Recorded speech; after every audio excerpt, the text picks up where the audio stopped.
Stiamo vivendo una svolta epocale. È sempre più urgente, infatti, raggiungere l'autosufficienza energetica e l'efficientamento delle risorse. E in questa svolta green anche la grande distribuzione organizzata è diventata protagonista del processo di cambiamento. Come sta rispondendo Aspiag Service a questa nuova sfida globale? Dunque, noi di Aspiag Service Despar questo argomento lo stiamo trattando ormai da oltre un anno, perché come ha detto giustamente lei, stiamo vivendo dei momenti eccezionali e quando si vivono dei momenti eccezionali, dalla pandemia a un momento anche di guerra, a delle problematiche anche climatiche, è logico che Aspiag Service Despar come player della distribuzione organizzata deve capire come affrontare e come trovare le soluzioni. La soluzione più importante nostra è quella di cercare di ottimizzare al massimo le risorse. Come lo facciamo? Lo facciamo intanto seguendo un percorso iniziato tanti anni fa, perché noi ormai è da oltre 20 anni che abbiamo la certificazione ISO 14000, quindi a livello ambientale abbiamo un controllo molto attento, ma soprattutto sul tema delle risorse noi cerchiamo in questi ultimi anni di rivolgerci verso un'energia green. Infatti siamo arrivati all'87% del consumo della nostra energia da fonti rinnovabili. Questo era anche in tempi non sospetti, è stato un punto fondamentale della nostra azione nei confronti dell'ambiente, perché effettivamente le nostre piattaforme, le nostre sedi, i nostri punti vendita devono comunque non dare solo un servizio, ma devono dare anche una sicurezza al cittadino che l'energia che si consuma è una energia green. È logico che in questi momenti qua si sta ragionando come anche sviluppare altre situazioni, perché come si diceva i momenti sono complicati e difficili, però le nostre proiezioni, il nostro team che segue questi argomenti, perché noi su questi temi creiamo anche dei team appositi per studiare intanto delle situazioni e poi per trovare la miglior soluzione conveniente. Oltre all'energia c'è anche il tema del riciclo dell'acqua. L'acqua oggi, e soprattutto in questo momento di grande siccità, è un tema fondamentale. Anche quello è un tema che stiamo trattando con un controllo effettivo sul consumo dell'acqua. E in che modo accogliete la grande sfida lanciata dall'Agenda ONU 2030 per lo sviluppo sostenibile? Allora, la sfida per lo sviluppo sostenibile è stata trattata da Aspiag Service con la creazione di un gruppo di sostenibilità. Cosa vuol dire? Noi abbiamo oltre 30 direzioni vuol dire uffici che si occupano del business di Aspiag Service, dalla logistica agli acquisti, dalla vendita all'HR e via di seguito. È logico che quello che si voleva era mettere a fattore comune tutti i progetti che riguardavano le varie funzioni su questo tema della sostenibilità e quindi rispettare un'agenda che è quella dell'ONU che ha creato degli SDGs.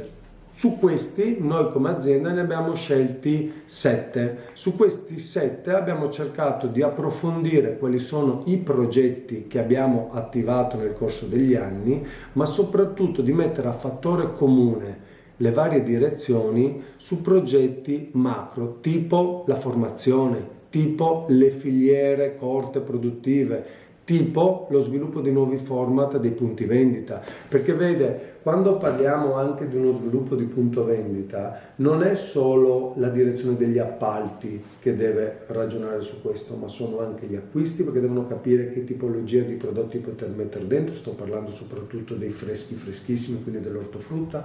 Dobbiamo parlare anche con tutta la parte tecnologica, perché anche quello è innovazione, ma l'innovazione deve seguire sempre una linea che ci siamo dati a livello di sostenibilità. E per rimarcare questo nostro progetto sulla sostenibilità abbiamo creato anche un manifesto. Questo manifesto si compone di 10 regole che ci siamo dati noi come azienda e che speriamo di intanto seguirle noi con la massima attenzione, ma di portarle anche all'attenzione di tutti i consumatori che entrano nei nostri punti vendita, perché questo è un tema che deve essere ben chiaro a tutti i cittadini, perché la sostenibilità e soprattutto creare un mondo più attento a determinate tematiche è per il futuro dei nostri figli, quindi dobbiamo stare molto attenti su questo tema.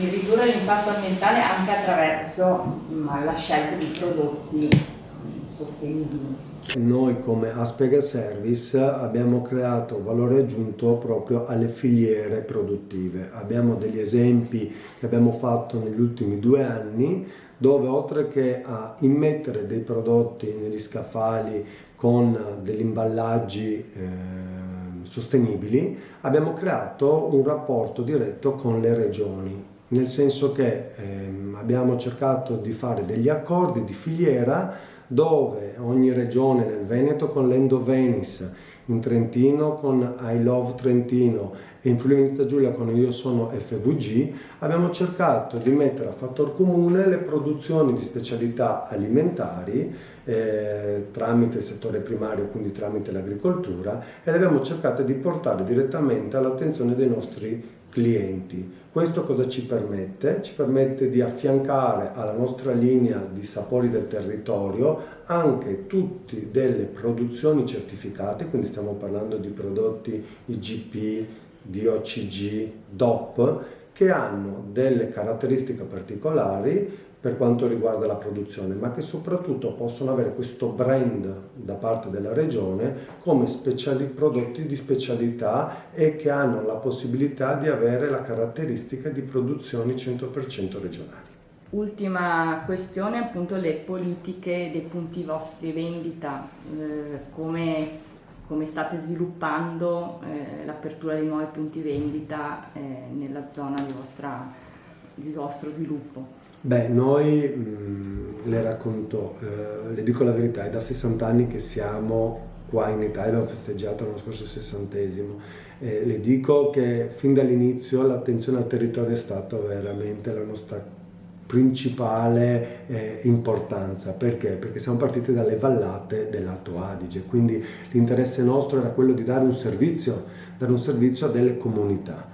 Ecco, il servizio oggi, quando andiamo ad aprire i nuovi punti vendita o andiamo a ristrutturare i punti vendita esistenti, è sempre quello di dare un servizio alla comunità. E il servizio lo diamo non solo presentando un punto vendita che possa essere comodo per un quartiere o un paese, perché in quel momento là non c'è un negozio, ma soprattutto nell'andare a riqualificare o territori magari dismessi o magari edifici che erano in disuso. Le faccio 2 esempi.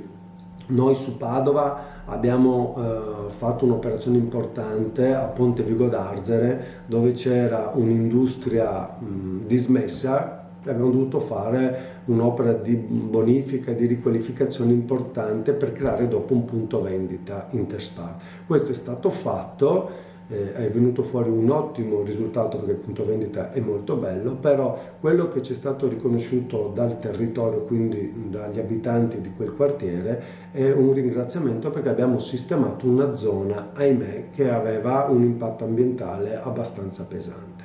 Dall'altra parte la politica anche nostra è quella di andare su edifici già esistenti, lo abbiamo visto, ma su edifici anche di pregio, quindi facciamo degli investimenti insieme alle amministrazioni pubbliche, insieme anche alle belle arti, di riqualifica di edifici. L'abbiamo visto a Teatro Italia a Venezia, con una riqualificazione di un edificio che è secondo noi tra i più belli punti vendita in Europa. L'abbiamo visto con un punto vendita aperto l'anno scorso in centro a Reggio Emilia, dove in un edificio del comune abbiamo riqualificato uno spazio molto interessante.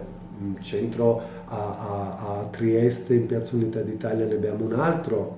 Quindi la politica di Aspiaga è sempre quella di non dover andare a posizionare un punto vendita nel un posto più, diciamo, cool o più interessante, ma soprattutto andare anche ad aprire un punto vendita dove c'è la necessità e dove possiamo fare, diciamo, un'operazione di riqualifica per il territorio. Non per ultimo, il primo punto vendita che apriremo in Lombardia sarà a Mariano Comense, che di sicuro, con tutto il rispetto di quella provincia, non è il centro di Milano, non è il centro di Bergamo, non è il centro di Brescia, ma questo vi fa capire che anche la politica nostra è sempre stata quella di una vicinanza col territorio per aiutare le comunità che vivono in quei posti.